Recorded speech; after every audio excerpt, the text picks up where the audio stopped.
কবর খুঁড়ে মাকে ঘরে এনে মশারি টাঙিয়ে রাখল ছেলে। মৃত মায়ের সাথে একসাথে ঘুমায় ছেলে। অবিশ্বাস্য হলেও এমনই এক বাস্তব ঘটনা ঘটেছে গাজীপুরের কালিয়াকৈর উপজেলার মোথাজুরিতে। রবিবার গভীর রাত, চারিদিকে ঘুটঘুটে অন্ধকার, ভুতুরে নীরবতা। আর ঠিক সেই সময় একজন ছেলে কবরস্থানে নেমে নিজের মায়ের কফিন ভেঙে মরদেহটি তুলে আনছে। মৃত মায়ের দেহ কাঁধে করে বাড়ি ফিরল সে। ঘরে ঢুকে দরজা আটকে দিল। তারপর মশারি টাঙিয়ে লেপ কাঁথা বিছিয়ে সেই লাশটি নিজের সামনে রেখে শুয়ে থাকলো পুরো রাত। এমন দৃশ্য যেন কেউ কল্পনাও করতে পারে না। গাজীপুরে এই ভয়ঙ্কর সত্য ঘটনা আসলেই ঘটেছে। কেন এমন করল সজীব? পেছনের গল্প তো আরো ভয়ানক। জানা যায়, মা খোদেজা বেগম, স্বামী নেই, সংসারে একমাত্র আশ্রয় ছিল তার ছেলে সজীব। কিন্তু সেই সজীব দিন দিন মাদকাসক্ত হয়ে পড়ে। ঝগড়া, গালাজ, মারধর এগুলো ছিল প্রতিদিনের অংশ।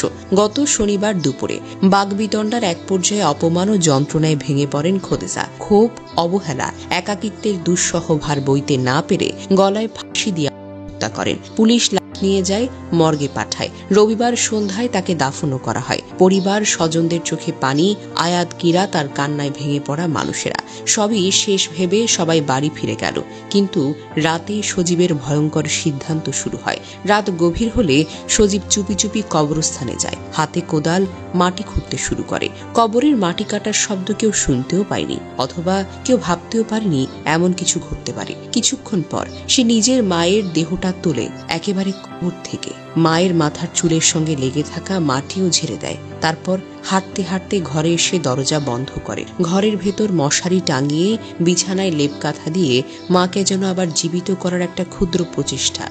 এক ভয়ঙ্কর বিকৃত মন মানসিকতার অবস্থা যাকে বলে। সোমবার সকাল কবরস্থানে গিয়ে স্থানীয়রা দেখল কবরটা খোলা, মাটি ছড়ানো, হাঁটুতে ভয়, শরীরে কাটা। সবাই বুঝে গেল কিছু একটা হয়েছে, কিছু একটা অস্বাভাবিক। তাদের সন্দেহ হলো সজীবের দিকে। ঘরে গিয়ে দেখে দরজা বন্ধ। সে কিছু বলছে না, আচরণটা অস্বাভাবিক। দম বন্ধ, গন্ধ বেরোচ্ছে ভেতর থেকে। পুলিশ আসে, স্থানীয়দের নিয়ে দরজা ভাঙে। তখন দেখা যায় মশারির নিচে লেপ কাঁথায় মুড়ানো খোদেজা বেগমের মরদেহ।